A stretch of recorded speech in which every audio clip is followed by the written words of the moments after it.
nahar wa mukawwirin nahari alal lail. Asyhadu an la ilaha illallah wa asyhadu anna Muhammadan abduhu wa rasuluh la nabiyya wa la rasula ba'da. Wassalatu wassalamu ala Muhammad wa alihi wa ashabihi wa man tabi'ahu bi ihsanin ila yaumiddin. Amma ba'd. Faya ibadallah usikum wa iyaya bitaqwallahi wa ta'atihi faqad fazal muttaqun. Qala Allahu ta'ala fi kitabihil karim, ya ayyuhalladzina amanu taqullaha haqqa tuqatih wa la tamutunna illa wa antum muslimun. Bapak-bapak, ibu-ibu jamaah Jumat ingkang minulya, alhamdulillah kula lan panjenengan sedaya saat menika tasih diparingi oleh Allah Subhanahu wa taala nikmat sehingga kita bisa melakukan ibadah, kita bisa melakukan sholat Jumat. Salawat salam mudah-mudahan tetap tercurahkan kepada Rasulullah SAW, ugi keluarga-keluarganya, sahabat-sahabatnya, dan orang-orang yang senantiasa menegakkan dinul Islam sampai hari akhir. Jamaah ingkang minulya, monggo kula lan panjenengan sedaya senantiasa meningkatkan keimanan lan ketakwaan kepada Allah Subhanahu wa taala dengan cara selalu menuntut ilmu ad-din dan mengamalkan ilmu tersebut. Saat menika dinten Jumat 20 Desember 2024 atau bertepatan dengan 19 Jumadil Akhir 1446 menurut madhab atau qaul qadim Muhammadiyah, yaitu hisab wujudul hilal, atau qaul jadid Muhammadiyah, yaitu KHGT kalender hijriah global tunggal. Ananging menurut Mabim, Menteri Agama Brunei, Indonesia, Singapura, Malaysia saat menikah tesih tanggal 18. Juga menurut Ummul Qura, khutbah menikah tahwilul ghadab ila ibadatillah, merubah kemarahan menjadi suatu ibadah kepada Allah Subhanahu wa taala. Marah niku adalah ghalayanu damil qalbi litolabil intiqam. Yang dimaksud marah itu adalah mendidihnya darah di hati untuk menuntut balas. Seseorang marah baik disebabkan ucapan seseorang, baik disebabkan sikap seseorang, pasti darahnya akan mendidih dan pasti ingin menuntut balas supados kemarahan menika reda. Berapa banyak kemarahan-kemarahan ini yang ditimbulkan oleh setan dengan tujuan supaya manusia itu binasa dan masuk neraka. Tapi oleh sebagian orang-orang yang diberikan nikmat oleh Allah, menjadikan marah sebagai suatu hal yang menjadikan orang tersebut mendapatkan berbagai macam keutamaan di dunia dan akhirat. Satu contoh misalkan, di hari-hari ini walaupun sudah reda, seseorang yang dibuat marah, yaitu penjual es teh yang dibuat marah oleh seseorang dengan ucapan yang tidak pantas dan di hadapan banyak orang, maka penjual es teh ini untungnya dia tidak membalas. Kalau dia membalas, pasti tidak mendapatkan apa yang dia dapatkan sekarang, karena dia sabar rasa marahnya dia tidak diutarakan dalam bentuk membalas dengan ucapan-ucapan atau sikap, maka ternyata fadilah daripada menahan marah, dia kemudian banyak di antara orang yang mengumrohkan, dia mendapatkan ratusan juta dari orang yang simpati, dia mendapatkan mobil dari orang yang simpati. Ini masalah dunia. Bila dibandingkan dengan surganya Allah, maka akan sangat kecil nilainya. Sementara menahan marah di samping mendapatkan fadilah keduniaan, juga mendapatkan fadilah akhirat. Maka jadikanlah marah itu sebagai wasilah untuk ibadah kepada Allah dan mendapatkan keutamaan di sisi Allah. Supados kula lan panjenengan sedaya tidak marah, ada beberapa hal yang perlu kita ketahui. Pertama, kita harus mengetahui keutamaan menahan marah. Di dalam hadis diriwayatkan oleh Abu Dawud, Imam Ahmad, Ibnu Majah, Tirmidzi, dianggap hasan oleh Al-Arnaud, juga oleh Albani, saking Mu'ad pilih Rasulullah sallallahu alaihi wasallam nate dawuh, man kadzama ghaidhan, siapa yang menahan marah, wa huwa qadirun ala ayyun fidhahu, padahal dia mampu melampiaskan amarahnya, da'ahullahu azza wa jalla ala ru'usil khalaiki yaumal qiyamah, maka nanti pada hari kiamat dia akan dipanggil oleh Allah di hadapan seluruh makhluk. Maka coba kita bayangkan ketika kita dibuat marah oleh seseorang dan kita menganggap orang itu musuh, padahal orang yang membuat marah kita itu justru menjadi penyebab kita diangkat derajat oleh Allah. Keranten muncul ibadah yang namanya menahan marah. Maka ketika orang menahan marah, nanti pada hari kiamat dia dipanggil di hadapan semua makhluk, dipanggil oleh Allah, kata yukhayyirahullahu minal hurul in, masa dia disuruh memilih bidadari yang dia kehendaki.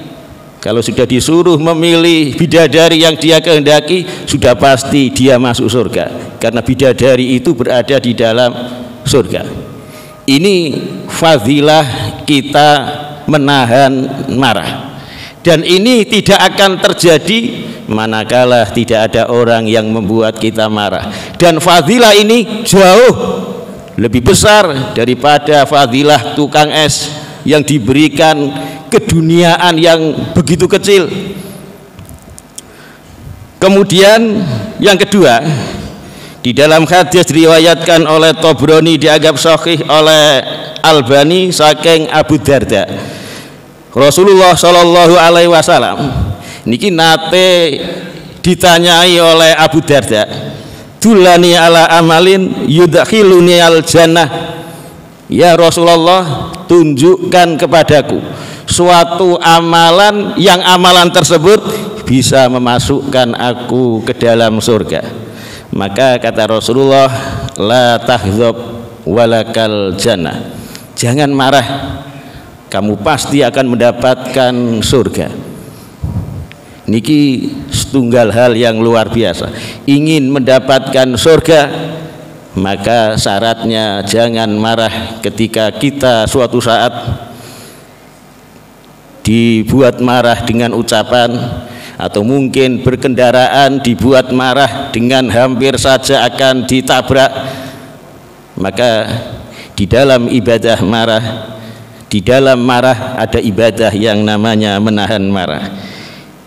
Di dalam hadis selanjutnya diriwayatkan oleh Imam Ahmad, dianggap sahih oleh Al-Arnaud, dianggap hasan oleh Albani, wonten tiyang tanglet, ya Rasulullah, madza yubaiduni min ghadabillah, ya Rasulullah, amalan apa yang bisa menjauhkan aku daripada azabnya Allah, daripada murkanya Allah, daripada nerakanya Allah?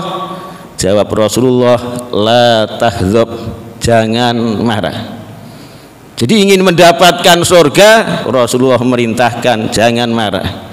Ingin dijauhkan dari neraka, Rasulullah mengatakan jangan marah. Maka mulailah kita latihan dari sekarang. Jika suatu saat saya di perampatan jalan, saya sudah pelan-pelan karena takut nanti ada kendaraan di samping kanan atau kiri, tapi ternyata ada orang yang begitu cepat kendaraannya dan hampir menabrak saya tidak akan marah. Justru orang inilah menjadi penyebab adanya ibadah yang namanya menahan marah. Orang inilah menjadi penyebab saya bisa masuk surga. Orang inilah yang menjadi penyebab saya dijauhkan dari nerakanya Allah. Kemudian yang keempat, diriwayatkan oleh Abu Dawud, Imam Ahmad, dianggap sahih oleh Albani, wonten tiang kalih di zaman Bani Israel, yang satu ahli ibadah, yang satu ahli maksiat. Suatu saat ahli maksiat ini bertemu dengan ahli ibadah, dan namanya ahli maksiat ketika bertemu juga melakukan kemaksiatan, dinasihati oleh ahli ibadah, berhentilah kamu. Besok lagi ketemu juga melakukan maksiat, dinasihati lagi sampai beberapa kali. Dan suatu saat ahli maksiat ini ketika dinasihati untuk berhenti, ternyata dia membantah, biarkan aku, demi Allah, apakah engkau diutus untuk memata-matai aku? Maka ahli ibadah ini kemudian mengatakan, wallahi, demi Allah, kamu tidak akan diampuni Allah. Demi Allah, kamu tidak akan dimasukkan Allah ke dalam surga. Kata-kata ini yang dilontarkan oleh ahli ibadah kepada ahli maksiat. Walaupun piyambake ini ahli maksiat, ternyata ketika dikatakan kata-kata tersebut, dia merasa sakit hati, dia merasa marah. Tapi marahnya ini tidak dia lampiaskan. Sehingga ahli hadis menjelaskan, sesuatu yang tidak mengenakkan kepada seseorang pasti itu mengandung kebaikan yang sangat banyak. Maka tidak disebutkan di akhir hadis tentang kehidupan orang ini, ternyata di akhirat Allah dawuh kepada ahli maksiat tersebut, masuklah surga dengan rahmatku. Ini kemudian dijelaskan oleh ahli hadis, ternyata rasa marah yang dia pendam karena kata-kata ahli ibadah terhadap dirinya menjadikan dia mendapatkan suatu keutamaan di sisi Allah. Dia bisa bertaubat, kemudian sampai dia meninggal, akhirnya dia masuk surga. Keutamaan apa yang lebih besar daripada keutamaan seseorang yang masuk surga? Kemudian kita juga harus mengetahui bahwasanya akibat marah, akibat orang melampiaskan kemarahannya. Di dalam surat Ali Imran ayat 119, kul, katakan Muhammad, mutu bi ghaidzikum, matilah kalian disebabkan kemarahan kalian. Jadi ucapan ini adalah ucapan yang ditujukan kepada orang-orang munafik, di mana mereka semakin marah ketika orang-orang Islam itu semakin jaya. Maka katakan Muhammad, matilah kalian disebabkan kemarahan kalian. Ada yang mengatakan ba bi ghaidzikum ini adalah ba hal, yang artinya matilah kalian dalam keadaan kalian marah. Ada yang mengatakan bahwa ba ini adalah ba sababiyah, matilah kalian disebabkan kalian marah. Ini menunjukkan bahwa marah itu bisa berisiko untuk meninggal. Dan ahli-ahli kesehatan juga tidak mengingkari, bahkan menetapkan bahwasanya marah itu bisa memicu serangan jantung, darah tinggi, dan tidak baik bagi kesehatan. Jadi akibat orang itu marah, maka sangat berbahaya bagi kesehatan orang tersebut, bahkan juga bisa menimbulkan kematian. Makan tidak enak, minum tidak enak, duduk tidak enak ketika orang itu marah, sehingga banyak pekerjaan-pekerjaan itu tidak terselesaikan karena marah. Kemudian yang kedua, yaitu sama dengan yang pertama tadi, cerita ahli ibadah dan ahli maksiat. Cuma bedanya di sini, ini ahli ibadah. Ahli ibadah ketika memberikan nasihat kepada ahli maksiat yang melakukan kemaksiatan, kemudian membantah. Jadi ahli maksiat ini membantah, ternyata ahli ibadah ini marah. Maka orang marah itu bisa berisiko sangat celaka. Kita lihat anak Adam yang pertama kali membunuh itu disebabkan marah karena dia korbannya tidak diterima. Dan ini ahli ibadah ini marahnya dilampiaskan dengan bentuk kata-kata. Jadi orang marah itu tidak memikirkan akibat. Kalau dia berbuat dengan tangan bisa membunuh, bisa melukai. Kalau dia melampiaskan marahnya dengan lisannya juga resikonya sangat besar. Termasuk diantaranya adalah ahli ibadah ini ketika marah karena ahli maksiat diberikan nasihat kok membantah, dia marah kemudian mengucapkan, demi Allah, Allah tidak akan mengampuni kamu. Demi Allah, Allah tidak akan memasukkan kamu ke dalam surga. Orang marah kemudian mengucapkan ini. Kata perawi hadis ini Abu Hurairah, dia telah mengucapkan satu kalimat yang kalimat tersebut menghancurkan kehidupan dunia dan akhiratnya. Di akhir hadis Allah dawuh pada hari kiamat kepada ahli ibadah ini, masuklah kamu ke dalam neraka. Jadi ahli maksiat marah kepada ahli ibadah, marah kepada ahli maksiat, sehingga dilampiaskan dengan bentuk kata-kata yang melampaui batas, berakibat sangat fatal. Lebih-lebih orang yang bukan ahli ibadah, yang dimarahi justru ahli ibadah, akan lebih berisiko lagi. Kemudian kita yang ketiga, kita harus mengetahui bagaimana perbuatan dan ucapan Rasulullah supaya kita tidak marah ketika kita marah. Diriwayatkan oleh Bukhari bahwasanya suatu saat ada dua orang itu saling mencaci, saling berdebat, kemudian saling mencaci. Kemudian Rasulullah Shallallahu Alaihi Wasallam dawuh kepada sahabat, ini la'alamu kalimah lau qalaha la dhahaba anhu ma yajid. Sesungguhnya sungguh aku mengetahui suatu kalimat yang seandainya kalimat tersebut diucapkan, sungguh akan bisa menghilangkan kemarahan. Maka kalimat apa itu? A'udzubillahi minasyaitonirrajim. Maka ketika kita marah, di samping kita mengingat fadilah menahan marah dan kita mengingat akibat melampiaskan marah, maka kita juga melakukan langkah-langkah yang dicontohkan Rasulullah, yaitu kita mengucapkan a'udzubillahi minasyaitonirrajim. Kemudian yang kedua, Rasulullah Shallallahu Alaihi Wasallam dawuh, idza ghadiba ahadukum falyaskut. Apabila salah satu di antara kalian marah, maka diamlah, meneng, jangan ngomong. Karena nanti akan beresiko ngomong apa saja yang kemudian omongan tersebut ternyata menjadi penyebab dia dimasukkan Allah ke dalam neraka.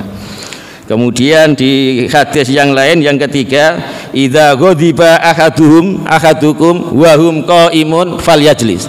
Apabila salah satu di antara kalian itu marah dan dalam kondisi berdiri, maka hendaklah dia duduk.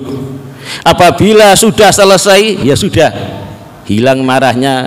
Tapi ternyata marahnya masih, maka hendaklah dia berbaring. Ini yang diajarkan Rasulullah SAW. Kemudian yang terakhir, ini yang diperselisihkan oleh para ulama tentang wudhu. Jadi hadis ini diperselisihkan ulama tentang kesahihannya. Banyak ahli hadis yang menganggap hadis ini adalah lemah, yaitu orang yang marah hendaklah dia berwudu. Aqulu qouli hadza wastaghfirullaha li wa lakum innahu huwal ghafurur rahim.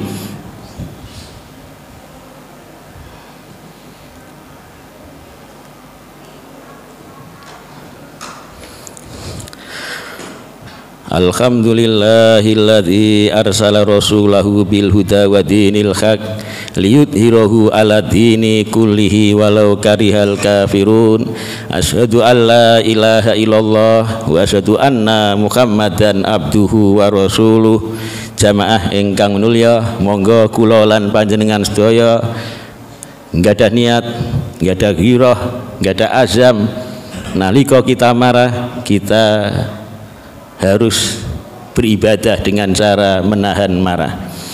Innallaha wa malaikatahu yusholluna 'alan nabi ya ayyuhalladzina amanu shollu 'alaihi wa sallimu taslima. Allahumma sholli 'ala Muhammad wa 'ala ali Muhammad kama shallaita 'ala Ibrahim wa 'ala ali Ibrahim innaka Hamidum Majid. Allahumma ighfir lil muslimina wal muslimat wal mu'minina wal mu'minat al ahya'i minhum wal amwat innaka sami'un qaribun mujibud da'wat. Allahumma arinal haqqa haqqa warzuqna ittiba'ah wa arinal batila batila warzuqna tinaba. Rabbana zalamna anfusana wa illam tahfir lana wa tarhamna lanakunanna minal khasirin. Rabbana hablana min azwajina wa dzurriyyatina qurrata a'yun waj'alna lil muttaqina imama. Rabbana atina fid dunya hasanah wa fil akhirati hasanah wa qina adzabannar. Walhamdulillahi rabbil alamin wala dzikrullahi akbar.